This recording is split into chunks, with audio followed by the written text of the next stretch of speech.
So every time I go to a city, I have someone come up to me, and usually multiple people come up to me and say, I need to talk to you about something privately. I have these thoughts sometimes, and I don't know if I really believe in Allah subhanahu wa ta'ala, and then I have these issues with faith. And is Allah going to punish me because I'm having these thoughts, and because I'm having these whispers, and because I'm having these doubts? And the Prophet ﷺ, he puts us at ease by saying to us two things. He says, one, that you could be having a conversation, people could be sitting around talking, and they'd be pondering upon the greatness of Allah subhanahu wa ta'ala and saying, Allah created this, Allah created that. And then one of them would say, فَمَنْ خَلَقَ اللَّهِ? So then who created Allah subhanahu wa ta'ala?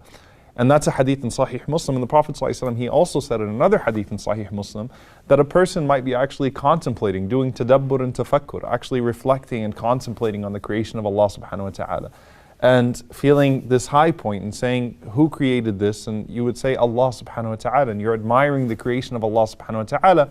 But then Shaitan comes to you, the devil comes to you and says, فَمَنْ خَلَقَ اللَّهِ? So then who created Allah subhanahu wa ta'ala?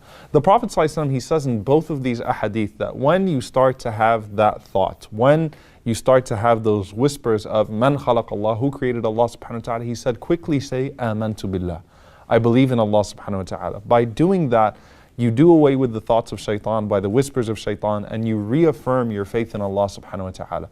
Now, will Allah subhanahu wa ta'ala punish you for the thoughts that you had and those words that were going through your head and things of that sort? Absolutely not. In fact, there's a very beautiful conversation that took place between Abdullah bin Abbas radiallahu anhu and Abdullah bin Amr bin As radiallahu anhu.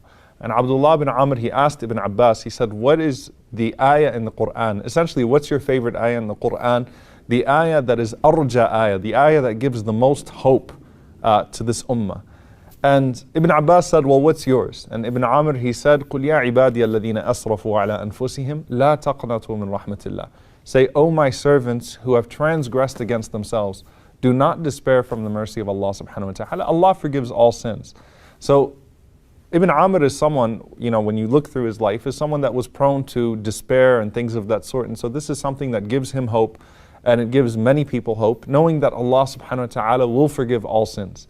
Ibn Abbas radiallahu ta'ala anhu, he responds and he says, as for me, what I see as the ayah which gives the most hope is when Ibrahim alayhi salam said to Allah subhanahu wa ta'ala, Rabbi alladhi yuhyi wa yumit. O my Lord, who gives life and who gives death. Arini kayfa tuhyi al-mawta. Show me how you give life to the dead. Now realize Ibrahim alayhi salam, the ayah before tells us that Ibrahim alayhi salam was just arguing with Nimrud, saying, Rabbi alladhi yuhyi wa yumit, that it's my Lord who gives life and who gives death. And Nimrud responds and says, Ana uhyi wa umit, I'm the one who gives life and who gives death. And Ibrahim alayhi salam says, فَإِنَّ اللَّهَ يَأْتِي بِالشَّمْسِ مِنَ الْمَشْرِقِ فَأْتِي بِهَا مِنَ الْمَغْرِبِ. Well then, Allah subhanahu wa ta'ala, brings the sun from the mashriq, He brings the sun from the east, so bring it from the west. فَبُهِتَ الَّذِي كَفَرَ. And so Nimrud was left in absolute, he was absolutely stunned. Why? Because Nimrud's idea of giving life and giving death, he brought someone that he had sentenced to death already, and he said, you're free to go. And then he brought a completely innocent man and he killed him. So he said, I give life and I give death as well. Now Ibrahim alayhi salam just put forth a logical argument that clearly Allah subhanahu wa ta'ala gives life and gives death in a way that we cannot give life and give death. And he gives this example of how Allah brings the sun from the east, so bring it from the west. In essence, control the sunrise and control the sunset if you really feel like you're in control. But Ibrahim alayhi salam still asked Allah subhanahu wa ta'ala, Arini kayfa tuhyi al-mawta. Show me how you give life to the dead.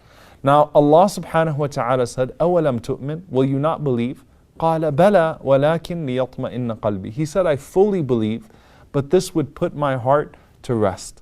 And Allah subhanahu wa ta'ala actually honored the request of Ibrahim alayhi salam by telling him to take birds and to put them into pieces and put them on different mountains, and Allah subhanahu wa ta'ala would bring them back together. Now Ibn Abbas radiallahu anhu, why does he say that ayah is the ayah that gives the most hope, that ayah is really his favorite ayah?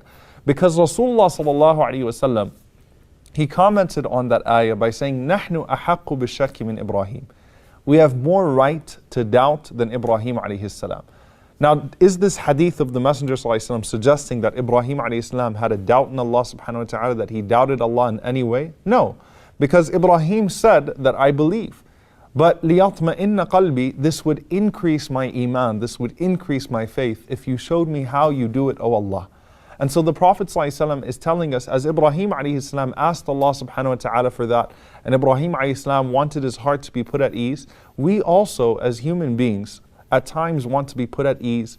And we have these whispers and we have these doubts. And Allah subhanahu wa ta'ala will not punish us for those whispers. Allah subhanahu wa ta'ala will not punish us for internal conversations or internal dialogues. The Prophet ﷺ, he said that Allah has forgiven my ummah ما حدثت به أنفسها ما لم تقول أو تعمل به, as long as that person has only spoken to himself, meaning you're having these internal whispers, but you haven't spoken of them or acted upon them. Don't worry, Allah subhanahu wa ta'ala is not going to punish you.